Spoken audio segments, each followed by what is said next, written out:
नमस्कार, मैं हूं फैज आलम फैजी और न्यूज लाइन में आपका स्वागत है। विरोधियों ने हर बार बयानबाजी की, विरोध किया, लेकिन प्रधानमंत्री हैं कि मानते ही नहीं।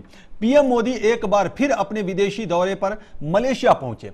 वहां जहां पीएम एक नए अंदाज में दिखे। आसियान समिट में अपने संबोधन में तो विकास का मुद्दा उठाया, लेकिन बात की एनडीए के विकास की रफ्तार की।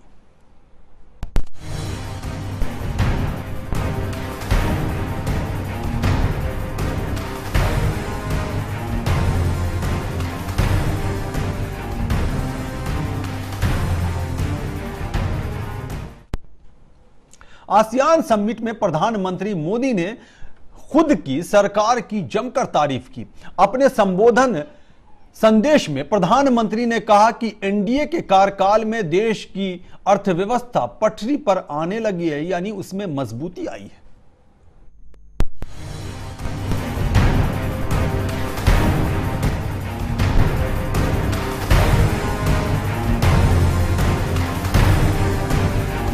ब्रिटेन के बाद एक बार फिर मोदी विदेश दौरे पर है।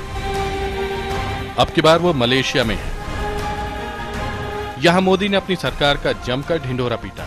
आसियान सम्मेलन में मोदी ने देश में हुए विकास के बाद और ये भी जताने की कोशिश की कि इस विकास में एनडीए का ही अहम योगदान है। मोदी ये संदेश देने में वहां कामयाब रहे कि उनकी सरकार ने देश की अर्थव्यवस्था को पटरी पर वापस लाना शुरू कर दिया है।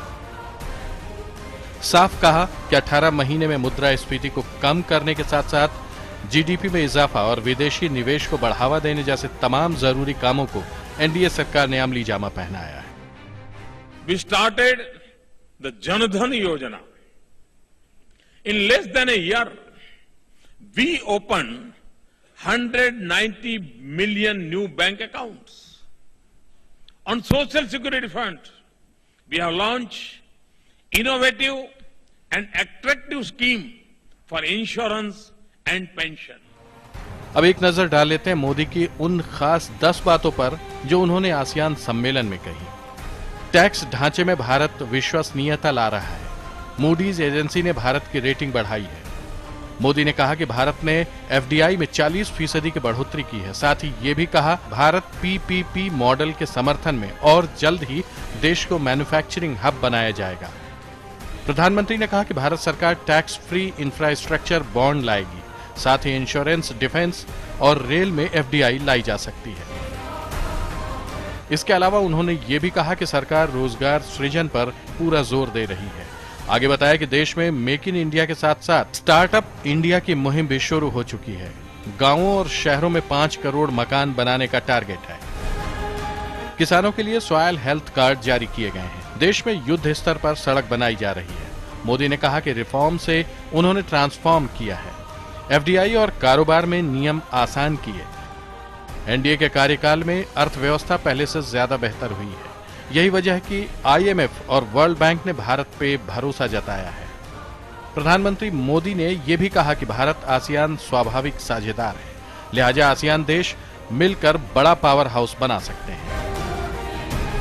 कुल मिलाकर मोदी ने एनडीए सरकार का जमकर गुणगान किया और आसियान समिट में ये जताने की कोशिश की कि पिछली सरकार की तुलना में मौजूदा सरकार ने ज्यादा प्रभावशाली ढंग से काम किया है।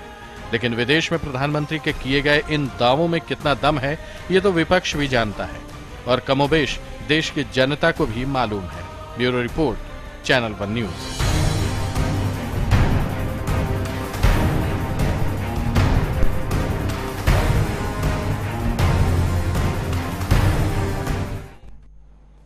तो प्रधानमंत्री नरेंद्र मोदी आसियान समिट में शामिल होने के लिए मलेशिया के कुआलालंपुर में थे और उन्होंने वहां संबोधित किया लोगों को। और संबोधन में न सिर्फ अपनी सरकार का बखान किया, बल्कि इशारों इशारों में एक बार फिर जो विरोधी पार्टियां या ये कह लें विपक्षी पार्टियां, उसको भी निशाने पर लिया, जिसको लेकर के हमेशा प्रधानमंत्री की आलोचना होती रही है। हालांकि पहले से मुखरता में थोड़ी कमी जरूर आई है, ऐसा भी माना जा रहा है। इसके बाद प्रधानमंत्री सिंगापुर जाएंगे, लेकिन बड़ा सवाल यह है कि अगर सिंगापुर को जोड़ लिया जाए तो तकरीबन 30 देशों का दौरा 18 महीने के अंदर क्या कुछ मिला भारत को? क्या वाकई इन दौरों से भारत को वो फायदा मिला है का बखान किया जा रहा है या धरातल पर ऐसा कुछ होता नहीं दिखाई दे रहा है। हालांकि आसियान के बारे में यह कह रहे थे प्रधानमंत्री खुद कि आसियान में शामिल जो तमाम 10 देश हैं वहां आर्थिक विकास हुआ है और भारत छठा सबसे बड़ा साझेदार देश है अगर आसियान की बात की जाए तो। पिछली बार भी आपको याद होगा कि म्यांमार गए थे प्रधानमंत्री, आसियान समिट में शामिल हुए थे और उसके बाद इस बार गए। तो एक साल में जो प्रगति हुई है या फिर यह कह ले कि जो दिखाया जा रहा है वो वाकई धरातल पे नजर आ रहा है, लोग उसे देख पा रहे हैं या नहीं देख पा रहे हैं। इन्हीं सब मुद्दों पे हम चर्चा करेंगे। हमारे साथ तमाम मेहमान न्यूज लाइन में बैठे हुए हैं चर्चा करने के लिए। मैं उनका तारुफ करा दूं, उनका इंट्रोडक्शन करा दूं। सबसे पहले मैं इंट्रोडक्शन करवाता हूं, मेरे सामने है राजेश यादव जो कांग्रेस के नेता है। राजेश यादव, आपका बहुत बहुत स्वागत है। प्रोफेसर ललन प्रसाद, वरिष्ठ पत्रकार हैं, प्रोफेसर ललन प्रसाद आपका भी बहुत बहुत स्वागत है। संजीव निगम जो आम आदमी पार्टी के नेता है, संजीव निगम आपका भी बहुत बहुत स्वागत है। मुकेश वाजपेयी जो बीजेपी के नेता हैं, आपका भी बहुत बहुत स्वागत है। और जगदीश नेगी जो वरिष्ठ पत्रकार हैं, जगदीश नेगी आपका भी बहुत बहुत स्वागत है। तो हम सीधे चलते हैं अपने पैनलिस्ट के पास और जानने की कोशिश करते हैं कि प्रधानमंत्री ने इस एक साल में जो उपलब्धि अर्जित की है, एक साल मतलब आसियान पिछले साल गए थे और इस साल 18 महीने में नहीं जोड़ रहा, इसमें क्या कुछ मिला है। तो सबसे पहले हम प्रतिक्रिया लेंगे प्रोफेसर ललन प्रसाद का और जानने की कोशिश करेंगे, वो समझाएंगे कि आखिर इस एक साल में जो गतिविधियां रही, जो हासिल किया गया, वो धरातल पर क्या है। प्रोफेसर ललन प्रसाद। देखिए, जहाँ तक आंकड़ों की बात है जी, अब जैसे विकास दर की बात है तो भारत का विकास दर इस समय दुनिया में सबसे तेज है जी। 7.5% का जो विकास दर है इस समय विश्व के और किसी देश का नहीं है जी। और अगले साल के लिए प्रेडिक्शन है कि इससे ज़्यादा होगी जी। फॉरेन एक्सचेंज और जो निवेश भारत में आया है जी, वो भी बहुत ज़्यादा आया है। मेरा ख्याल 40% की ज़्यादा करीब एक साल के अंदर इजाफा हो गया है। और ये मैक्सिमम अभी तक जो इतना हुआ है, इतना आंकड़ा अभी तक भी कभी गया नहीं था। कुछ चीज़ें ऐसी हैं जिसमें मोदी का अचीवमेंट है, लेकिन एक बात ये ज़रूर है कि धरातल पर अभी चीज़ें दिखाई नहीं पड़ रही हैं जी। उसकी कुछ वजह है। एक तो ये है कि जो प्रोजेक्ट हैं उन सबके गेस्टेशन पीरियड होते हैं जी। अच्छा, दूसरी बात जो कमिटमेंट मोदी को मिले हैं दुनिया के बहुत सारे देशों में, उनमें से अभी पैसा बहुत कम आया है क्योंकि वहाँ की कहीं किसी की पार्लियामेंट का सैंक्शन होना है, कहीं किसी अथॉरिटी से होना है और इनके प्रोजेक्ट भी अभी रेडी नहीं है और फिर इनका इंफ्रास्ट्रक्चर भी तैयार नहीं है कि अगर वो पैसा आ भी जाए तो क्या इस समय वो उसको तुरंत लगा कर उसका फायदा देश को दे सकते हैं जी। दूसरी बात यह है कि देश के अंदर की जो आर्थिक स्थिति है उस पर ध्यान कम दिया गया। मोदी जी ने बाहर तो बहुत अच्छी अच्छी बातें कही और ज़्यादातर बातें जो उन्होंने की ठीक की, लेकिन अंदर में जो कुछ चल रहा है उसे तो उन्होंने आगे नहीं बढ़ाया। अब जैसे प्राइसेस पर हैं, आम जनता को तो दाल रोटी की फिक्र होती है पहले, खाने पीने की, जीवन की आवश्यकता की चीज़ों की, और इन चीज़ों के ऊपर ध्यान नहीं दिया गया। अब देखिए, दाल 200 रुपये किलो हो गई और प्याज और टमाटर और सब्जियां सारी इतनी महंगी पड़ी हुई हैं और अभी ये कहा जा रहा है कि शायद अगले अभी दो एक महीने के बाद शायद चावल की कीमत भी बढ़ जाएगी क्योंकि वो फसल खराब हो गई कुछ। मतलब अंदर जो देश के अंदर जो परिस्थिति है और जनता को वो परसेप्शन अभी नहीं लग रहा है कि हमें इन चीज़ों से कोई बहुत फ़ायदा हुआ है। हालांकि जो स्कीम उनकी हैं बहुत अच्छी हैं और अगर कायदे से इम्प्लीमेंट की जाए तो मैं समझता हूँ विकास बहुत हो सकता है, लेकिन धरातल पर नहीं हुआ। चलिए जी, जनता जाहिर सी बात, हम तो जगदीश नेगी के पास जाना चाह रहे थे लेकिन अब सवाल ऐसा हो गया, सामने आ गया है कि अब मुकेश वाजपेयी के सामने जाने का मन करता है। मुकेश वाजपेयी क्या कहेंगे? प्रोफेसर ललन प्रसाद ने जो समस्याएं गिनाई, हालांकि अचीवमेंट भी बताया इन्होंने। देखिए, मैं आपको बताऊं, आपने अभी शुरू में अपने इंट्रो में बोला कि एक साल की हम पिछले एशियान से और अब एशियान तक की बात करते हैं जी। मैं आपको बताऊं, तीन मुख्य बिंदु हैं पिछले उस समिट से और इस समिट के बीच में। नंबर 1, उस समय जब एशियान देश में हमारे प्रधानमंत्री गए थे उस समय हमारी ग्रोथ रेट 6% से भी नीचे थी। वो आज एक साल के अंदर 7.5 पौने 8% पहुंच गई है। दूसरा, जो इन्वेस्टमेंट का जो टारगेट हमने रखा था 40 से 50%, वो टारगेट के हम करीब पहुंच गए, उतना इंक्रीजमेंट कर लिया गया है पिछले एक साल में। तीसरा एक मुख्य बिंदु था जो सबसे महत्वपूर्ण बिंदु था कि भारत की जो विश्वास था, भारत की इकोनॉमी में जो अविश्वास पहले से चला आ रहा था वो खत्म हुआ है। विश्वास की एक नई बयार सी भई है पूरे जितने भी वर्ल्ड की कंट्रीज हैं, बड़ी बड़ी कंट्रीज हैं, उनमें देश के अंदर उनके इन्वेस्टर कर लिए ना, थोड़ा सा आ रहा हूं, देश के अंदर भी आ रहा हूं। उनके अंदर वहां के जो इन्वेस्टर हैं उनको अब लगने लगा है कि अगर हम वहां पे अपना इन्वेस्ट करते हैं तो हमारा पैसा भी सुरक्षित है और लाभ भी निश्चित है। ये चीज वहां पे शुरुआत हो गई है। जहां तक आपने अंदर की इकोनॉमी की बात करी, देखिए क्रय शक्ति बढ़ी है।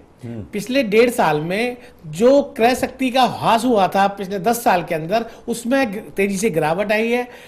प्रति व्यक्ति आय की बढ़ोतरी हुई है, लेकिन साथ साथ कुछ चीजों में महंगाई भी बढ़ी है, जिसके कि कुछ कारण इंटरनल कारण भी हैं, कुछ एक्सटर्नल कारण भी हैं। चाहे वो दाल ले लीजिए आप, या कोई सीजनल ऐसी कोई सब्जी ले लीजिए जो फॉर टाइमिंग किसी की कीमत बढ़ी है। मुकेश वाजपेयी, आपको लगता नहीं है कि देश के अंदर भी ध्यान देने की आवश्यकता है? नहीं, बिल्कुल ध्यान दिया भी जा रहा है। ये बात उठाई, बिल्कुल ध्यान दिया जा रहा है। अगर 3 या 4 चीजों की कीमत बढ़ी है तो बाकी की 390 चीजों की कीमत कम हुई है। ही बढ़ गई तो बचा क्या? मैं बता रहा हूँ, आम लोगों का जो मामला है वो खाने पीने से है। 340-45 चीजों की कीमतें कम हुई हैं। आप किसी भी चीज को, आप रेडीमेड गारमेंट्स को ले लें, आप सोने को ले लें, वो सही है।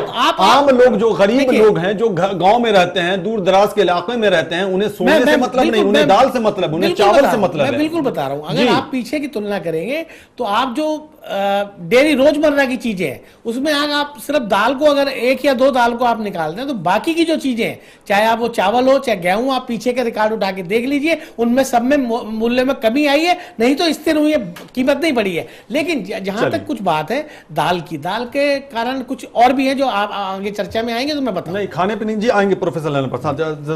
राजेश तिवारी से भी राजेश यादव से भी जान लें। जी राजेश यादव, क्या कहेंगे जो मुकेश वाजपेयी कह रहे हैं, इत्तेफाक रखते हैं आप? मुकेश वाजपेयी को अभी पता नहीं है, पता तो है लेकिन वो मजबूरी हो जाती है, उनकी पार्टी का पक्ष रख रहे हैं। अभी आपने देखा होगा सर्विस टैक्स उन्होंने बढ़ाया है, जो 0.5% और 4-5% से कितनी चीजों पे सब पे बढ़ा है। और ये गिना देते हैं कोई भी ऐसी चीज नहीं है देश में सस्ती हो, और किसी भी लाइन में चले जाइए। लल्लन जी प्रसाद जी जो बहुत अच्छी बात कह रहे थे, सही बात है, दाल वाल जितनी भी चीजें हैं देश में बढ़ा है रेट। और उसके बाद जितने भी व्यापारी वर्ग है, हर व्यापारी वर्ग दुखी है, किसी भी लाइन का हो, किसी भी लाइन का हो। देश का तो बुरा हाल ही है। आप हो सकता है कागजों में इन्होंने जो है, कागजों में जो ग्रोथ बढ़ा हो, तो हो सकता है कागजों में बढ़ा हो, लेकिन आप सब्जी से लेके, दाल से लेके, आटा से लेके, कपड़े से लेके, किसी भी चीज मतलब यूपीए वाला ही हाल है, वो उससे भी ज्यादा है, वो बहुत बुरा हाल है, ज्यादा है उससे। उस समय तो पूरे वर्ल्ड में महंगाई की मार थी, यूपीए 2 ने तो झेली सब्जी पर। ये इस पे पूरे देश में ये उसी पे तो आए कि हम जो है विकास करके दिखाएंगे। विकास के नाम पर तो आए थे, विकास के नाम पर आने के बाद कैसा विकास कराए, डॉलर के रेट देख लो। अब ये कह रहे हैं कि वो डॉलर के जो रेट जब बढ़ गए, हमारा रुपए डाउन हो गया, तो वैसे ही बहुत चीजों पे बहुत फर्क पड़ जाता है। विदेश से आंकड़े की भी बात हम आगे करेंगे जी, आएंगे आंकड़े की भी बात करेंगे। मैं जी देखिए पूरी करें जल्दी से। जहाँ तक है ये विदेश यात्रा का है, ये करीबन मेरे अंदाज से 2-3 दर्जन देश ये घूम चुके हैं। 30 देश। हाँ, ये अभी 29वां देश है। हाँ, और सिंगापुर जब जाएंगे तो 30वां हो जाएगा। 30 हो गई। और ये 1.5 साल के अंतर 30 देश घूम चुके हैं, और 5 साल में पूरे विश्व को घूम लेंगे। और 5 साल में पूरे विश्व को घूम लेंगे। क्या बुराई है? ना, बुराई नहीं है। अब देखिए, लोगों ने, देश के लोगों ने तो सरकारी कामकाज करने के लिए चुना है। देश का कामकाज ठप हो रहा है। देश की इतनी, मोदी साहब के यहाँ लाखों फाइलें रखी हैं। लेकिन मैं एक आंकड़ा बताता चलूं, राजेश यादव आपको एक आंकड़ा बताता चलूं कि प्रधानमंत्री ने जो विदेश दौरा किया है, यानी पिछले 2014-15 की अगर बात की जाए तो एनआरआईज जो हैं, जो विदेशों में रहते हैं, काम करते हैं, अप्रवासी भारतीय, उनकी तरफ से $70 अरब भेजा गया है देश के अंदर, और $35 अरब का निवेश हुआ है यहाँ। देखिए, सुनिए, जो ये बड़ा फायदा है ना, ये आप देखो, जो हमारे लोग वहाँ काम कर रहे थे, आप उनकी बात कर रहे हैं। जी बिल्कुल। और जब मोदी जी जाते थे जी, तो एक माहौल बनाया जाता था, और स्टेडियम बुक करके वो ही लोग कहते हैं मोदी मोदी मोदी मोदी, देखा टीवी पे। ये जो पैसे दिए गए, जी, वही मैं बात कह रहा हूँ। अब देखिए वो लोग क्या कह रहे हैं, go back go back go back Modi. अभी अमेरिका गए, उन्होंने दिया, सबने विरोध करा, तो धीरे धीरे लोगों को वहां पता लगने लगा उनको भी। और जहां तक देखो विदेशी निवेश की बात है, आप देखिए जिस देश के अंदर जाते हैं वहां की बड़े बड़े उद्योगपतियों के साथ इनकी मीटिंग होती है। मीटिंग के बाद ये प्रस्ताव रखते हैं कि भाई इंडिया में पैसा लगाओ। जब वो लोग आते हैं इंडिया के अंदर, तो वो कहते हैं कि भारत में जो है माहौल सही नहीं है, निवेश लायक माहौल नहीं है। पहले की तरह या पहले से खराब?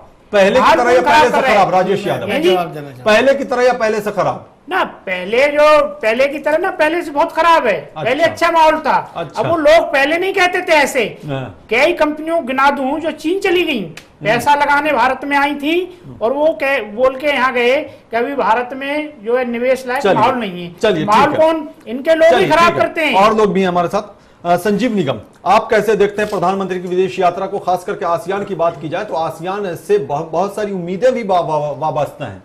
नहीं, कुल मिलाकर के देखो उसका लबो लबाब यही निकल के आता है। बाहर तो आप जो है डंका आप बजा रहे हैं, लेकिन फिर आप अंदर कर क्या रहे हैं? आप सिर्फ ये कब तक आप दिखाते रहेंगे सपने? सिर्फ जो है हवाई बातें आप कब तक करते रहेंगे? जमीनी स्तर पर आप कब आएंगे उतर करके? आपने दिल्ली से लेकर बिहार तक का सब देख लिया है, उसमें चर्चा करने की आवश्यकता नहीं है।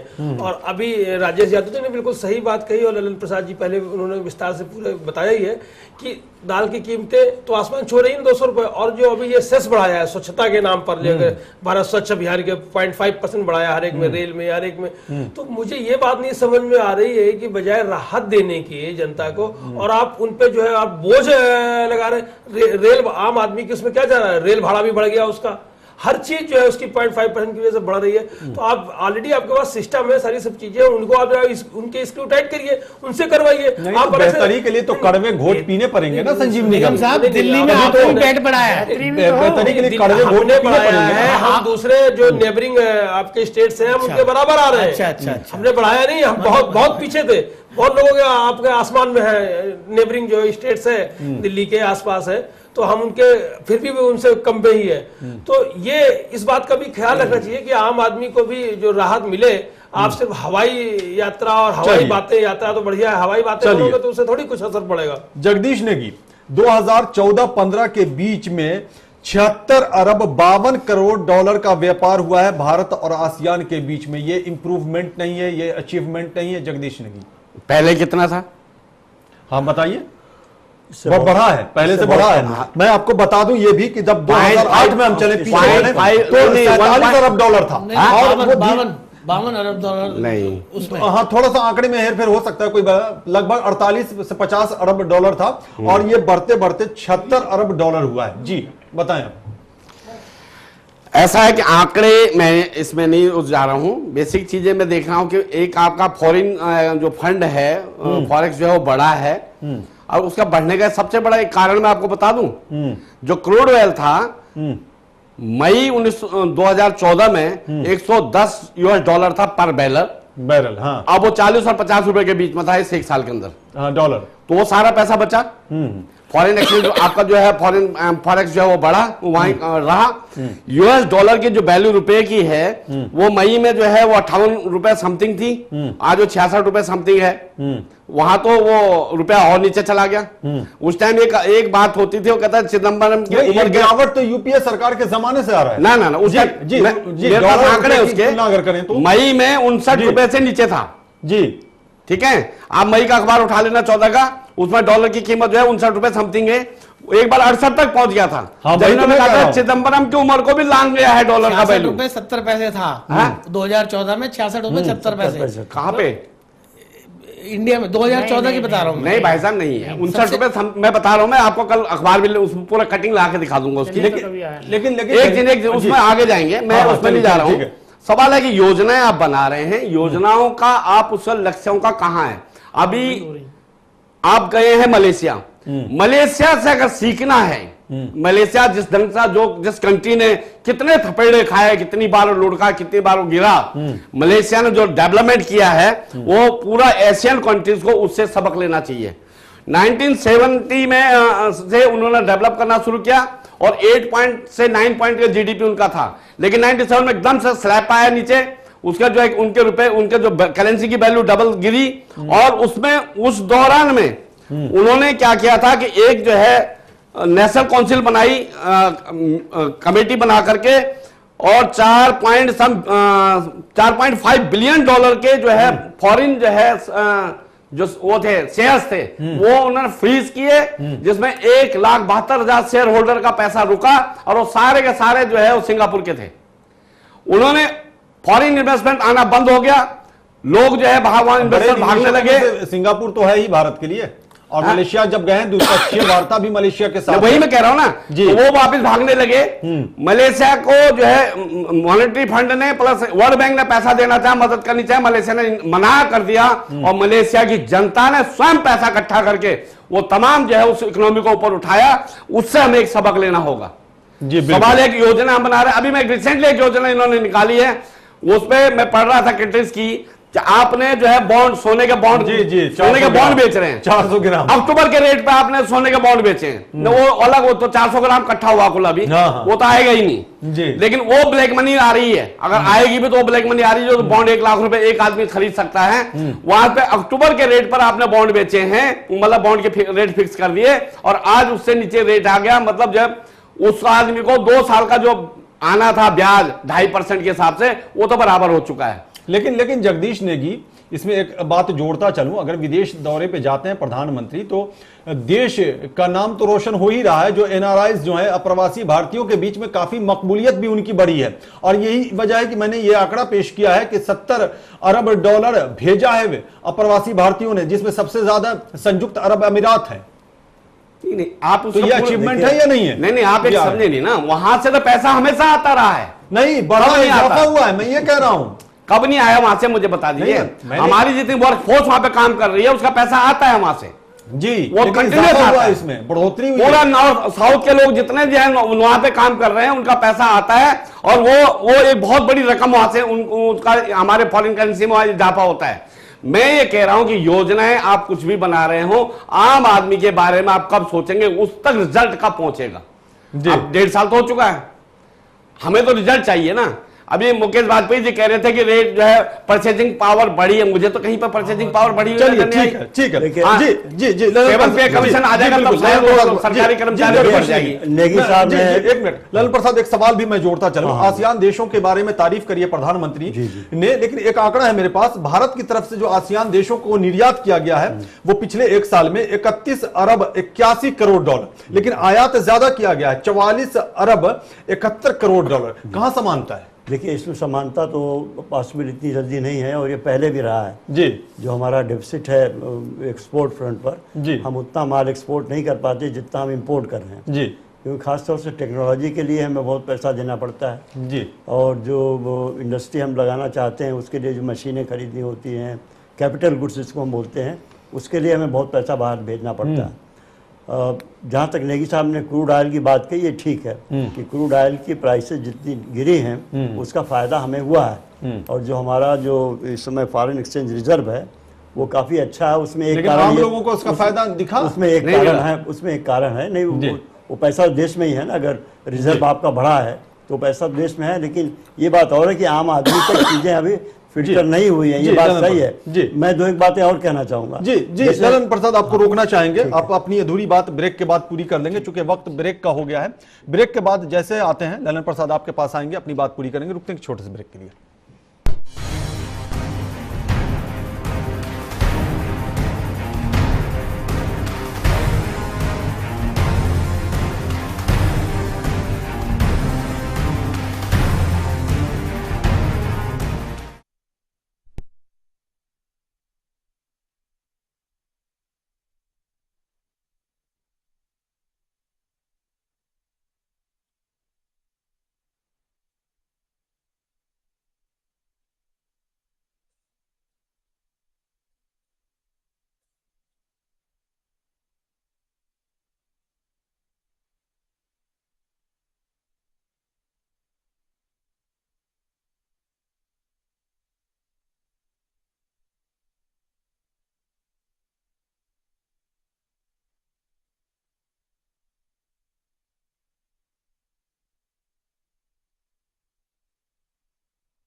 ब्रेक के बाद एक बार फिर आपका स्वागत है। तो प्रधानमंत्री नरेंद्र मोदी आसियान समिट में शामिल होने के लिए मलेशिया में हैं और मलेशिया में उन्होंने अपनी स्पीच में भारत में बढ़ते आर्थिक विकास की तो बात करी ही, एनडीए सरकार की जम करके तारीफ करी और कहीं ना कहीं इशारों में विपक्षी पार्टियों पर निशाना भी साधा। लेकिन सवाल यह पैदा होता है कि क्या वाकई धरातल पर ऐसा कुछ होता दिखाई दे रहा है? जनता राहत महसूस कर रही है? क्या वाकई अच्छे दिन आ गए? ये एक ऐसा सवाल है जिसका जवाब आज भी तलाशा जा रहा है और विरोधी ये इल्जाम लगा रहे हैं कि प्रधानमंत्री को अब देश के अंदर वक्त देना चाहिए और जो कमियां हैं उसमें सुधार लाने की भी आवश्यकता है। हम इसी पर चर्चा कर रहे थे। हमारे साथ तमाम मेहमान जुड़े हुए हैं। ब्रेक पर जाने से पहले हमारे साथ प्रोफेसर ललन प्रसाद थे जो अपनी बातें कह रहे थे। उनकी बातें अधूरी रह गई थी तो हम उन्हीं के पास चलते हैं, वो अपनी बातें पूरी कर लें। देखिए, एक बात मैं ये कहना चाहूँगी, जहाँ तक रुपये का सवाल है, निगम जी ने जो सवाल उठाया था नेगी जी ने, तो रुपया तो फ्लक्चुएट कर रहा है काफ़ी दिनों से जी, और ये मेरा भी कहना था। यूपीए के रेजिम में भी था और 68 रुपए तक वहाँ भी पहले पहुँच गया था और अब 66 रुपए पे आ गया है। बीच में कभी कम हो जाता है, कभी ज़्यादा। लेकिन अगर ओवरऑल पोजीशन आप देखें तो रुपया स्टेबलाइज है, रुपये में कोई ऐसा संकट नहीं आया। जहाँ तक फॉरेन इन्वेस्टमेंट की बात है तो उसमें तो मैं समझता हूँ कि कीमत में जो कमी आई अंतर्राष्ट्रीय बाजार में, प्रोफेसर ललन प्रसाद, जिसकी बात इन्होंने जगदीश नेगी ने भी कही, तो क्या उसका फायदा देश की जनता को मिला या फिर उन कंपनियों को मिला? मैंने पहले भी ये बात कहा था। देखिए, फाइनेंशियल टाइम्स लंदन ने अभी 2-3 महीने पहले एक रिपोर्ट पब्लिश की थी जी, और उसमें उन्होंने कहा था कि इंडिया विश्व का नंबर 1 डेस्टिनेशन हो गया इस समय फॉरेन इन्वेस्टमेंट का। तो ये भारत के लिए बहुत बड़ी क्रेडिट की बात है, मैं इसको मानता हूँ और इसमें नरेंद्र मोदी का बहुत बड़ा कंट्रीब्यूशन है, इसको कोई नकार नहीं सकता। लेकिन मैंने जैसे पहले भी कहा कि उस पैसे का अभी उपयोग नहीं हो पा रहा है जी। एक तो हमारे पास इंफ्रास्ट्रक्चर नहीं है, जैसे अब बिजली नहीं है और यातायात के साधन उतने नहीं है, पोर्ट्स हमारे अच्छे नहीं हैं और बहुत सारी ऐसी कमियां हैं हमारे इंफ्रास्ट्रक्चर में जिसकी वजह से ये प्रोजेक्ट हमारे चल नहीं पा रहे। और जो दूसरी बात यह है कि बहुत सी जो और समस्याएं देश के अंदर हैं, मैं समझता हूँ उस पर ध्यान नहीं दिया गया। देखिए, जो सबसे बड़ी समस्या हमारे देश की है वो है किसानों की जी। यानी हमारे देश के 60% लोग तो किसान हैं आज भी, और उनकी भलाई के लिए सरकार ने क्या किया है इस बात पर मैं समझता हूँ कि एक बहुत बड़ा प्रश्न चिन्ह अभी भी लगा हुआ है। आप स्मार्ट सिटी की बात तो कर रहे हो, लेकिन स्मार्ट गाँव की बात करो आप, क्योंकि 60% पॉपुलेशन वहां रहती है। अगर उनका विकास आप नहीं करोगे, उनकी क्रय शक्ति नहीं बढ़ाओगे, अगर वो आत्महत्या करेंगे तो इस देश की जो मूलभूत समस्या हो तो ज्यों की त्यों बनी रहेगी। तो हमें इंडस्ट्रियलाइजेशन करना है इस देश का, लेकिन इसके साथ साथ किसानों की भलाई के लिए सरकार को बहुत गंभीरता पूर्वक सोचना पड़ेगा जी और आगे बढ़ना पड़ेगा जी। मुकेश वाजपेयी, किसानों के लिए क्या किया जा रहा है, गांव के लिए क्या किया जा रहा है? स्मार्ट सिटी से क्या गांव वालों का वो भला होगा जिसकी आवश्यकता है उन्हें? देखिए, आपके 2 सवाल हैं। एक नेगी जी ने बताया क्रूड ऑयल की कीमतें कम हुई तो उससे पैसा आया, वो आपका ही सवाल था कि क्या वो जनता तक पहुंचा जी। मैं आपको बताता हूं जनता तक किस तरह से पहुंचा। यूपीए के टाइम में on average 3.5 kilometre per day सड़क बनती थी, आज 23 किलोमीटर पर डे सड़क बन रही है। ये जनता के पास ही पैसा पहुंच रहा है। 1000 ये आप ही का आंकड़ा है, ये सरकार का आंकड़ा है, ये सरकार का आंकड़ा है। 23 किलोमीटर सरकार का आंकड़ा है और जो दूसरा आंकड़ा दिया है वो भी सरकार का है। मैं दूसरी बात, हमारे प्रधानमंत्री जी ने एक कमिटमेंट करा है, एक संकल्प लिया है कि 2022 तक हर आदमी के पास अपना पक्का घर होगा। उसके लिए सारा पैसा चाहिए, उसके लिए सारी चीजें संसाधन चाहिए। तीसरी चीज, 1000 दिन के अंदर आपको रोकेंगे, माफ कीजिएगा, आपको रोकेंगे। प्रधानमंत्री जब चुनावी सभाओं में बोल रहे थे 2014 लोकसभा चुनाव की बात मैं कर रहा हूं, 1 मिनट मैं बात कर रहा हूं, आपने कहा कि कमिटमेंट किया है, तो उस वक्त प्रधानमंत्री के पद के उम्मीदवार थे और वो कहते थे अच्छे दिन आ गए, तो जनता आवाज लगाती थी अच्छे दिन आ गए। क्या वाकई अच्छे दिन आ गए 18 महीने के बाद? बिल्कुल जी साहब, अच्छे दिन आगे नहीं आगे इसका आकलन जनता और आप लोग करेंगे। हाँ, मैं निश्चित तौर पर यह कह सकता हूं कि बुरे दिन चले गए। अच्छे दिन आए या नहीं आए इसका आकलन आप करें, बेहतर कर पाएंगे। बुरे दिन आने का आकलन जब आप कर सकते तो अच्छे दिन की बात नहीं कर रहे, उसकी वकालत करते हैं। अगर मेरे से आप अपनी पार्टी को स्कोर देने को कहेंगे तो मैं 10 में से 10 दूंगा, लेकिन ये जरूर कहना चाहूंगा कि बुरे दिन चले गए हैं, दिल्ली में अच्छे दिन आए मुद्दे पे आते हैं। देखिए निर्यात और आयात जो आसियान देशों के साथ आपने बताया 31.71 आपने बताया निर्यात होता है, 44.7.1 आयात करते हैं। अगर आप पीछे के आप जाएंगे ना तो 23% टोटल हमारा वो निर्यात था, 48% आयात था, इतना डिफरेंस था।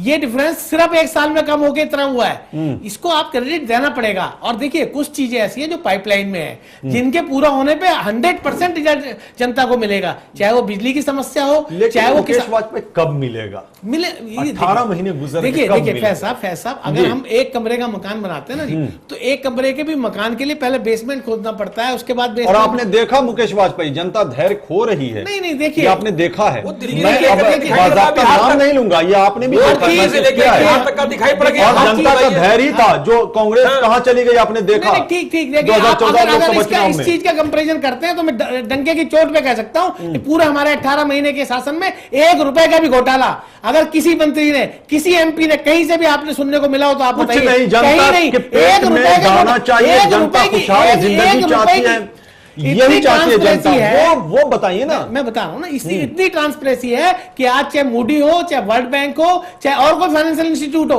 वो सारा इंडिया को इस बात को लेकर, बिल्कुल ललन प्रसाद जी सही कह रहे थे कि वर्ल्ड जो फाइनेंशियल ब्रिटेन की जो बुक है उसमें ये चीज सामने आई है कि आज सबसे पहला डेस्टिनेशन इन्वेस्टर की ललन प्रसाद जी दूसरी भी बात कह रहे थे, वो भी सही है। क्या बोला? किसानों के बारे में, गांव के बारे में, वो भी सही है। जवाब दे रहा हूं ना मैं। ये जो देखिए बिल्कुल उनका बहुत जायज सवाल, उनका बिल्कुल जायज सवाल था कि किसानों के लिए क्या किया जा रहा है, स्मार्ट गांव क्यों नहीं बनाए जा रहे। मोदी जी ने इलेक्शन में गवर्नमेंट बनते ही एक जिसको कहना चाहिए एक अवधारणा हर एमपी के लिए दी गई कि आप एक गांव गोद लें और उसको विकास करें। आज आप देखिए कुछ सांसद ऐसे हैं जिन्होंने इस तरफ ध्यान नहीं दिया, लेकिन तब भी इस योजना में प्रधानमंत्री के गांव की स्थिति भी बताते चले। बिल्कुल आप देख लीजिए, उस समय की तुलना में आप देख लीजिए, और अभी तो सिर्फ 1 साल हुआ है, आप देख लीजिए। आप अमेठी को एक तरफ ले लीजिए और एक उस बनारस के उस गांव को ले लीजिए, आप दोनों में तुलना कर लीजिए।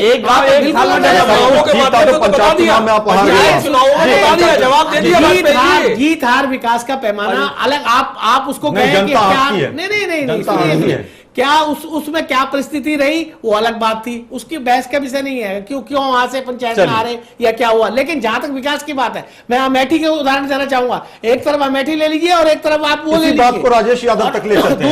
दूसरी बात जी, अगर देखो ऐसा है जी आएंगे मुकेश वाजपेयी जी। राजेश यादव, अमेठी और वाराणसी की तुलना कर डाली इन्होंने, आसियान से सीधे हम लोग आ गए अमेठी और वाराणसी जी। जो मोदी साहब ने काम लिया है वो जयपुर है, ठीक है।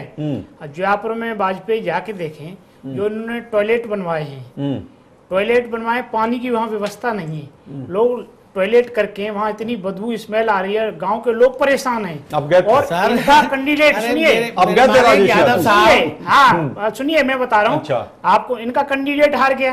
अगर जयपुर से ये काम बढ़िया करते तो इनका कैंडिडेट हारता, वहाँ कैंडिडेट इनका हार गया।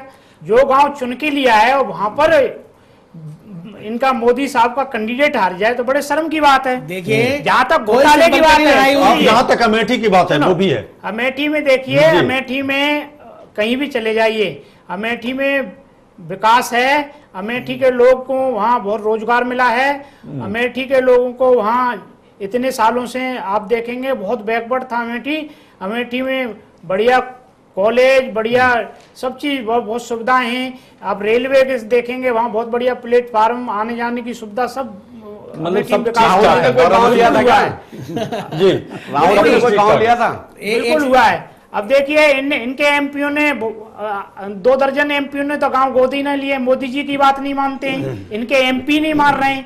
तो राहुल जी के अब जहां तक राहुल जी भी नहीं कहने से भी नहीं लिया गोदी, ये मुकेश जी कह रहे थे नहीं लिया गोदी गाँव की, घोटाले की बात कह रहे हैं, घोटाला नहीं है। देखिए सीबीसी का गठन करा है, आरटीआई का इन्होंने जो अभी कितने 3 महीने हुए होंगे, अब देखिए जो 1.25 साल तक इन्होंने सीबीसी का गठन नहीं किया। घोटाले की जांच कौन करता है, काम काज सरकार की लेखा जोखा कौन करता है, सीबीएसई। जब उसका ही आपने आयोग तो नहीं बैठा रहा, इतने दिन तक तो आप पे घोटाले अब नजर आएंगे। और देश में इतने घोटाले थे, आप उन पे प्रधानमंत्री चुप रहे, पार्लियामेंट तक नहीं चला। जहां तक अच्छे दिन की बात है तो मैं हाँ मानता हूं अच्छे दिन आ गए, मोदी जी के अच्छे दिन आ गए, विदेश में यात्रा कर रहे हैं, मौज ले रहे हैं, पूरे कई चैनल दिखा रहे हैं। राजेश यादव एक जगह भी गए। चलिए राजेश यादव, ठीक है हम फिर आप ही के पास रहते हैं, आप ही के पास रहते हैं राजेश यादव। लेकिन प्रधानमंत्री नरेंद्र मोदी का यह कहना है कि अस्थायी गिरावट के बावजूद हमारा व्यापार 2014-15 में 76 अरब 50 करोड़ डॉलर तक बढ़ गया है। क्या इसे आप नकारेंगे? अब देखिए, अब ये जो तेल के दाम, तेल के दाम विदेश से ही आ रहे हैं ना, तेल के दाम कितने गिरे हैं, बहुत डाउन है। उसके बाद भी देश तराए तराए है, किसान मर रहे हैं। और देखिए 100 करोड़ रुपए खर्च करके ये 1 साल का जश्न मना रहे हैं। वो 100 करोड़ रुपए में से लल्लन जी बहुत अच्छी बात कर रहे थे और इनकी बात से मैं बहुत सहमत हूँ, किसानों के लिए कुछ करते। किसान मर रहा, पहली वाली बात से, जैसे मुकेश वाजपेयी दूसरी बात से सहमत नहीं थे, पहली वाली बात से सहमत है जो ललन कह रहे थे ना कि विश्वसनीयता बढ़ी है देश की विदेशों में, और आयात भी बढ़ा है, निवेश भी बढ़ा है। देखिए निवेश कागजों में बढ़ा होगा, अच्छा इससे सहमत नहीं है ना। निवेश बढ़ता तो बहुत सारी कंपनियां चीन क्यों चली जाती? उन्होंने क्यों कहा कि भारत में माहौल नहीं है निवेश के लायक? क्यों ऐसा कहा? और देखिए जब भी विदेश जाते हैं मोदी साहब, बड़े शर्म की बात है, वहां जाके कहते हैं पिछली सरकार की तुलना में, तुलना करते हैं वहां देश से, वो भूल जाते हैं कि मैं भारत का प्रतिनिधित्व करता हूं, वो भूल जाते हैं। वहां जब किसी दूसरे देश के, अपने देश की सरकार की आप तुलना कर रहे हैं, नीचा दिखाने का काम कर रहे हैं, तो भूल जाते हैं कि वो भारत के ही थे प्रधानमंत्री पिछले, वो भारत का प्रतिनिधित्व कर रहे हैं, भारत की बात रखें वहां तो ठीक है। भारत विदेश क्या करेगा आके? वो चलिए इसी चीज को थोड़ा सा जी आएंगे मुकेश वाजपेयी आपके। जगदीश नेगी के पास चलते हैं। जगदीश नेगी, एक आलोचक ने प्रधानमंत्री को एनआरआई प्रधानमंत्री कहा, हालांकि विपक्षी पार्टियां भी कहती रहती हैं एनआरआई प्रधानमंत्री, लेकिन क्या प्रधानमंत्री, हालांकि इस पे बहुत ज्यादा डिबेट हो चुका है, बहुत ज्यादा बहस और चर्चाएं हो चुकी हैं, बावजूद इसके ये मामला फिर भी गर्मा जाता है क्योंकि प्रधानमंत्री बोल जाते हैं। तो प्रधानमंत्री जब विदेश जाते हैं और विदेश दौरे पर जब जाते हैं तो वो भारत के प्रधानमंत्री होते हैं, किसी पार्टी के, किसी गठबंधन के प्रधानमंत्री नहीं होते हैं। ऐसे में जाकर के जो पिछली सरकार है उसके बारे में कुछ कहना कहां तक न्यायोचित है और क्यों नहीं वो रोक पा रहे खुद को? ऐसा है कि यही मैंने पिछली बार भी आपको उसमें कहा था कि प्रधानमंत्री सब अशोक और भारतीयों के प्रधानमंत्री हैं जी। इस टाइम वो बीजेपी से नहीं है, बीजेपी का उनसे कोई मतलब नहीं है जी। जब वो यहाँ पार्लियामेंट होती है उस टाइम वो बीजेपी के प्रतिनिधि के रूप में वहां बात करें, वो अलग बात है, जब अपना जो है बचाव करें, जो भी करें, लेकिन बाहर इस तरह आलोचना नहीं करनी चाहिए। और मैं कह रहा हूं देश सारे हिंदुस्तान सारा वर्ल्ड घूमे सब घूमे, लेकिन जिन जिन देशों में जा रहे हैं पहले उस देश का इतिहास समझ के जाएं और वहां से उसके जो अच्छाई है उसके बारे में पूछ के आए वहां से कि तुमने ऐसा कैसे किया। जैसे मैंने अभी मलेशिया की बात कही है, मलेशिया में पहले कृषि था, पाम ऑयल था, टिन था और एक सिलिकॉन था, इसी पर वो व्यापार करते रहते, डूब के मर गए। उसके बाद क्या हुआ, धीरे धीरे उन्होंने सीधा ट्रांसफॉर्म किया, उन्होंने एफडीआई लाए और उन्होंने पूरा रिफॉर्म किया। रिफॉर्म करने के बाद 80% बात हो रही है प्रोडक्शन पे। देखिए सवाल है, इन्वेस्टमेंट लाए लेकिन 80% प्रोडक्शन एक्सपोर्ट हुआ। उससे क्या हुआ कि और फॉरेन करेंसी उनके देश के अंदर आई और उनके देश के अंदर मजबूती आई है। उन चीजों को समझना होगा। हम जितने भी फॉरेन इन्वेस्टर जो मेरी नजर में आते हैं, जो आ रहे हैं, वो हिंदुस्तान में बना के हिंदुस्तान में बेचने की बात हो रही है, उससे हमें इनकम नहीं होने वाली है। हमें यह भी सोचना होगा कि हम उस तरह के इन्वेस्टमेंट लाएं जो जैसा चाइना ने किया। चाइना ने क्या किया था, चाइना में जितना प्रोडक्शन हुआ वो प्रोडक्शन वहां करके बाहर के देशों में बेच रहे थे। तो चाइना उस टाइम उसका जीडीपी कहां से कहां पहुंच गया। आपको इंटरनल भी देखना होगा कि हिंदुस्तान के जो हमारे जो उद्योग हैं, छोटे छोटे इंडस्ट्री हैं, इनको डेवलप करने के लिए हमें उनकी मदद के लिए हमें कौन सा रास्ता होगा। आप एक अभी इन्होंने एक बैंक खोला था, वाजपेयी जी, क्या है उसका, मुद्रा बैंक। अब आप मुद्रा बैंक के बारे में पहले पता तो करो कि बैंक से लोन किसको मिल रहा है, मिल रहा है नहीं मिल रहा है। इंटरनल कुछ नहीं है। पार्टी फोरम में इनके पास वो स्ट्रक्चर नहीं तैयार हो पा रहा जो प्रधानमंत्री जो कुछ कह रहे हैं उसे कर पाएंगे कि नहीं कर पाएंगे। प्रधानमंत्री जी ने कहा कि 10 करोड़ मकान बना के देंगे 2022 तक, 7 साल के अंदर 40,000 मकान रोज बनेंगे, तब 10 करोड़ मकान बनेंगे। 10,000 रोजगार 10 करोड़ रोजगार देंगे 2022 तक, मतलब 40,000 रोजगार प्रतिदिन सृजित होंगे, तब जाके ये टारगेट पूरा होगा। तो 1.5 साल में तो कहीं हुआ नहीं। तो फिर अब कहां से होगा? दूसरी बात, एक चीज और है, स्मार्ट सिटी, जैसे ललन प्रसाद ने बिल्कुल सही बात की, हमारा गांव जो हमारा 75% जहां जनसंख्या रहती है वो हमने इग्नोर कर दिया है। हम स्मार्ट सिटी की बात कर रहे हैं। स्मार्ट सिटी हमने कौन सी चुनी है? जो ऑलरेडी पहले के शहर हैं, उन शहरों में जगह है नहीं। आप क्या मल्टी स्टोरी ले जाएंगे? मल्टी स्टोरी ले जाएंगे तो सीवर कहां से ले जाएंगे? सड़कें कहां से बढ़ाएंगे? वो जो आज ही जाम में फंसे पड़े हैं वो शहर, उनको कैसे विकास होगा? उनको कैसे आगे बढ़ाएंगे? उन तमाम चीजों पे कोई विचार ही नहीं कर रहा है। हाँ, आप 100 नहीं बनाते, आप 10 भी आप स्मार्ट सिटी नए जगह पर बनाते, एक मॉडल बनता वहां पे। वादों की झड़ी लगा दी थी जी मुकेश वाजपेयी, वादों की झड़ी लगा दी। संजीव निगम, आम आदमी पार्टी और बीजेपी में क्या फर्क है? वादे उधर भी, वादे इधर भी, धरातल पर क्या?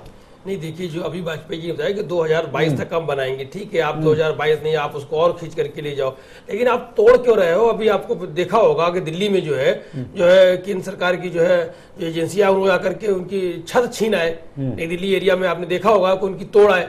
तो सवाल ये है कि आप अभी दे नहीं सकते हो, तो उनका पुनर्वास की कोई व्यवस्था होनी चाहिए, जो भी कुछ आप उनको तोड़ आए।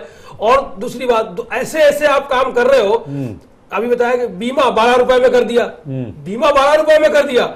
आपकी वही हाल जो अरविंद जी कहा करते थे कि मरोगे तब मिलेगा, तो अभी आप जिंदा में दाल के दाम आसमान पे, और वो व्यवस्था आप करवा रहे हो। तो सवाल ये है कि आप और कुछ तो आप ऐसा काम करो जो धरातल में लोगों को दिखाई पड़े। और जैसे दिल्ली सरकार की तरफ से किया जा रहा काम दिखाई दे रहा है। देख लीजिए स्मृति ईरानी जो इनकी एजुकेशन मिनिस्टर है, HRD मिनिस्टर, उधर नहीं जाना, सुनिए जाना नहीं, उन्होंने क्या कहा? स्मार्ट कॉलेज, स्मार्ट, और RSS के प्रतिनिधि ने तुरंत उसको कहा कि बिल्कुल बकवास है। अगर हम कहें तो आप मानोगे कि आप तो विपक्षी पार्टी को आप लोग कहोगे। यही बात मोहन भागवत जी ने तब कही थी। सवाल ये, आप उनकी बात तो मानो, आप अपने विंग की जो बात मानो। आप अगर उनकी ही नहीं मानोगे तो आप क्या करोगे? हम लोग तो गलत बात कहते हैं, वो आपके मार्गदर्शक हैं, आप उनकी बात भी अगर थोड़ा सा फॉलो कर लो तो कुछ जो है चीजें दिल्ली सरकार विकास का काम कर रही है, इसी तरह केंद्र सरकार को भी करना चाहिए था, है ना संजीव निगम? नहीं, दिल्ली सरकार जिस स्पीड से कर रही है, जितना उसका टेरिटोरी है, स्पीड से करना उस चाहिए। टेरिटोरी में अपना कर रही है, उसमें कोई दिक्कत वाली बात नहीं है। वाईफाई काला धन बराबर ना वाईफाई है ना काला धन है। जुमला नहीं बोलते, चलिए ठीक है, चलिए ठीक है, वही हुआ। ललन प्रसाद, अभी हम लोग गांव की बात कर रहे थे, विकास की बात कर रहे थे, आसियान कंट्रीज की बात कर रहे थे, विदेशी दौरे की बात कर रहे थे। ये सब चीजें एक तरफ, दूसरी तरफ थोड़ा सा हट जाएं, अगर सवाल को थोड़ा सा मोड़ दें। आपने देखा कि संघ के एक सदस्य ने सख्त एतराज किया है जो केंद्र सरकार की तरफ से नीतियां अपनाई जा रही हैं। क्या मैसेज दिया जा रहा है इसके जरिए? देखिए, मैंने पहले भी आज जैसे आपसे कहा कि हमें ग्राउंड रियलिटी को देखकर अपने देश को आगे बढ़ाना है जी। जो हमारी अपनी मूलभूत समस्याएं हैं, जब तक आप उनको नहीं हल करोगे तब तक आप बाहर से कितना भी पैसा लाओ और बाहर कितनी भी चमक दमक देश के दिखा दो। ये ठीक है कि हमको वो सेल्समैनशिप भी करनी है और बाहर से पैसा लाना है, पूंजी लानी है जी, लेकिन उसके बावजूद हमें अपने देश में भी काम करना है जी। बिल्कुल। मैं इस मामले में देखिए, एक बार जो पुरानी सरकार थी, आप चाहे जितनी बुराई करें, कुछ काम उन्होंने बड़े अच्छे किए थे। एक देखिए, जो गांव में जो उन्होंने मनरेगा लगाई थी, ये एक बहुत यूनिक स्कीम थी और इससे करोड़ों लोगों को गांव में फायदा हुआ। हालांकि इसके कुछ आफ्टर इफेक्ट थे। एक तो कुछ करप्शन बहुत हो गया और दूसरी बात है कि बहुत से लोग बगैर काम के पैसा पाने लगे। तो इस तरह की जो समस्या उसमें थी, जो एडमिनिस्ट्रेटिव प्रॉब्लम से, अगर उसको ठीक से हल किया गया होता तो मैं समझता हूं कि उस स्कीम से गांव के लोगों को बहुत बड़ा फायदा होता।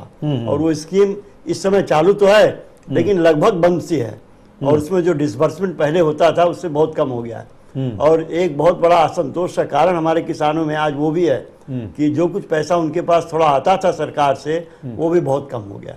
देखिए, जब हमारे किसानों मतलब सरकार से थोड़ा पैसा आता था, मतलब क्या पिछली जो सरकार थी उससे? हाँ, पिछली सरकार के जो आता था। आपने देखिए, जो कांग्रेस का बेस बना इतने दिनों तक पीछे, तो उसका एक बहुत बड़ा कारण था ये जो मनरेगा की स्कीम थी जी। जो पहली UPA की सरकार है, उसके बाद दूसरी जो सरकार आई वो तो उसी स्कीम के बेसिस पर आई, एक तरह से कि लोगों के अंदर एक भावना ये आई कि हमें कुछ पैसे तो मिल रहे हैं। तो वो चीज़ अब लगभग बंद हो गई। अब ठीक है, आपकी अगर फिनेंशियल स्टेटस ऐसी है कि आप अपना बजट का घाटा कम करने के लिए कुछ पैसे की कटौती कर रहे हैं, तो इस तरह की स्कीमों में मेरे ख्याल से खुदकुशी का मामला तो हमेशा बरकरार रहा, पिछली सरकार में भी और अब भी जी। तो अगर किसानों के लिए सब कुछ फायदेमंद था तो किसान खुदकुशी क्यों किया करते थे पहले? अभी आपने देखा महाराष्ट्र में सबसे ज्यादा खुदकुशी। देखिए, खुदकुशी तो तब भी करते थे और अब भी करते हैं जी। वो तो बात इसलिए है कि मौसम खराब हो गया, उनके पास पैसा नहीं है, उनको कर्ज टाइम से नहीं मिला, भी तो हाथ लगी ना, फसल खराब हुई। इसके लिए जो एक सुझाव हमेशा बहुत दिनों से चल रहा है और ना तो कांग्रेस गवर्नमेंट ने इस पर कुछ किया और ना तो अभी इनकी गवर्नमेंट ने किया। अब ये 2-3 दिन पहले एक स्टेटमेंट आया है मोदी जी का शायद कि उन्होंने कहा है कि फार्म इंश्योरेंस वो शायद कंपलसरी करने जा रहे हैं। तो अगर ये स्टेप लिया गया तो मैं समझता हूँ ये भी बड़ा रिवोल्यूशनरी स्टेप होगा कि अगर हर किसान को आप बीमा की सुविधा दे दो और उसकी फसल अगर खराब हो तो बीमा कंपनी से उसको हर्जाना मिल जाए। ये बातें हम लोग इकोनॉमिस्ट यहाँ बहुत दिनों से कह रहे हैं सरकार से कि किसानों की स्थिति अगर सुधारनी है तो कंपलसरी फार्म इंश्योरेंस होना चाहिए और ये पैसा बीमा कंपनी दे। तो उसके उसका जो किस्त है वो कुछ आधे किस्त सरकार दे, कुछ किसान दे और सब सारे किसानों का बीमा हो, क्योंकि इस देश में ये समस्या हमेशा रहेगी। कभी बहुत सूखा पड़ जाएगा, कभी बाढ़ आ जाएगा, कभी हेल स्टार्म आ जाएगा, कभी कुछ हो जाएगा, फसल खराब हो जाए, बेचारे किसान कहाँ जाएंगे? मुकेश वाजपेयी, किसी भी इमारत को अगर मजबूती देनी है तो उसकी बुनियाद मजबूत होनी चाहिए और बुनियाद यहाँ का गांव, यहाँ का किसान वो कमजोर है। कैसी इमारत बना रहे हैं आप? आपने देखा प्रोफेसर ललन प्रसाद ने जो बातें कही? नहीं, बिल्कुल बिल्कुल मैं इनकी बात से बिल्कुल 100% इत्तेफाक रखता हूँ, लेकिन उसमें काम शुरू हो चुका है। आप देखेंगे किसान हेल्थ सॉइल कार्ड, ये कार्ड दिया जाता है कि जिसमें उनकी फ्री में उनके वहाँ की जमीन का पूरा एनालिसिस करके बताया जाता है कौन सी फसल कैसे क्या क्या इसमें यूज करे। दूसरा फसल बीमा योजना बहुत जल्दी शायद इसी सेशन में वो कानून आ जाएगा। वो पार्ट था वैसे उसका। मुकेश वाजपेयी, रोकेंगे आपको रोकेंगे, आपकी आप बात पूरी कर लेंगे, आपको रोकेंगे। क्या ये आपको जरूरी नहीं लगता कि प्रधानमंत्री को अब किसानों के बीच में भी जाना चाहिए? 30 देशों का दौरा कर रहे हैं 18 महीने में और किसानों के बीच में कितनी बार गए, जरा ये भी बताइए आप। नहीं, देखिए अगर आप इस बात को ले तो देखिए प्रधानमंत्री जी वाहिद ऐसे शख्स हैं जो 24 घंटे में से 20 घंटे काम करते हैं और वो सही नहीं। अगर आप पीछे निकाल के देखेंगे तो पिछले प्राइम मिनिस्टर और इनकी तुलना कर दीजिए, 2 या 3 ऐसी ज्यादा है जो यात्रा ज्यादा करी है, उन्होंने भी उतनी करी है। नहीं, मैं कल देख उनकी 64 थी, उनकी शायद 62 58 है। कितने दिनों? 15 महीने में 15 महीने में 64 यात्रा कर ली थी किसने? 58 उनकी है। देखिए 2010 में 2000 यूपीए 2 में और इनकी, लेकिन पूरा आंकड़ा पेश कर रहे हैं। मैं 18 महीने की बात कर रहा हूं। बात वो नहीं है, बात सिर्फ इतनी सी है कि अगर प्रधानमंत्री जी विदेश जा रहे हैं, कोई घूमने नहीं जा रहे हैं, कोई अपना पिकनिक मनाने नहीं, मेरा सवाल सीधा सा था। ठीक है, वो माना हमने। अगर वो यूएन, क्या आपको ऐसा नहीं लगता बीजेपी को खुद आप जहां से, मैं तो ये नहीं कह सकता, लेकिन ऐसा विपक्षी इल्जाम लगाते हैं कि आप संघ से संचालित होते हैं, तो वहां से भी एतराजात आए हैं और सख्त एतराज आए हैं। संघ से संचालित होने का कोई बात नहीं है।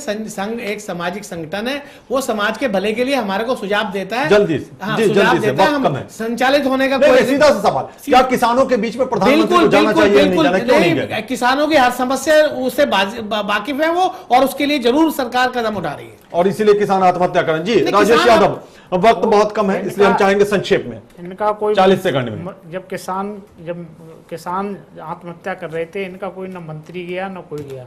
राहुल जी ने, सोनिया जी ने आंध्रा गए, महाराष्ट्र गए, राजस्थान गए, मध्य प्रदेश गए, पंजाब गए, सब जगह जहाँ जहाँ ये घटनाएं हुई वहाँ दौरा भी करे, गए भी थे। बात अब मैंने इस पे आ जाते हैं कि जो प्रधानमंत्री को जो विदेश यात्रा है, विदेश यात्रा के अलावा जो देश में कामकाज है, जो प्रभावित हो रहा है, काम नहीं हो रहा है, उस पर ध्यान देना चाहिए। जी बिल्कुल सही कहा। विदेश में जो विदेश में चले जाते हैं, देश का सारा कामकाज ठप हो जाता है। मतलब आप ये कहना चाह रहे हैं कि अब प्रधानमंत्री को देश में अस्थिर होना चाहिए और देश में वक्त देना चाहिए, देश में होना चाहिए, उसका समाधान निकालना चाहिए। जी बिल्कुल जी, आपकी बात समझ गया। संजीव निगम, संक्षेप में, चूंकि वक्त बहुत कम है, सिग्नल आ रहे हैं उधर से वाइंड अप के लिए। नहीं, ये तो बात बिल्कुल सही कहा अभी राजेश जी ने, अगर देश में रुकेंगे तो सही बात होगी। और जहां तक मैं समझ पा रहा हूं कि प्रधानमंत्री महोदय ने सिर्फ मन की बात करके अपना जो है कर्तव्य की तीसरी कर ली है कि हमने किसानों से बात कर ली, हो गया। अरे उनकी सुनो जगदीश ने जा करके बीच में, तो आपको कुछ समझ में आएगा। बिल्कुल जगदीश ने मन की बात बहुत हो गई, काम की बात होनी चाहिए। हमारा भी कहना यही है कि बिहार के चुनाव के बाद प्रधानमंत्री जी को थोड़ा सबक लेना चाहिए और जितने भी उन्होंने योजना बना दी हैं, जो घोषणा कर दी है, उनको इम्प्लीमेंट करने के लिए अपना जो है पूरा जोर लगाना चाहिए, ताकि उसका रिजल्ट सामने दिखता रहे और सामने नजर आए। नहीं तो खाली जो है हवाई फायर करने से कुछ नहीं होगा, कुछ भी नहीं होगा। प्रोफेसर ललन प्रसाद, आपने तो पहले ही ये सारी बातें कह दी हैं और स्पष्ट तरीके से कह दी हैं, और एक उसमें और जोड़ दें आप तो अच्छा होगा, संक्षेप में लिखें।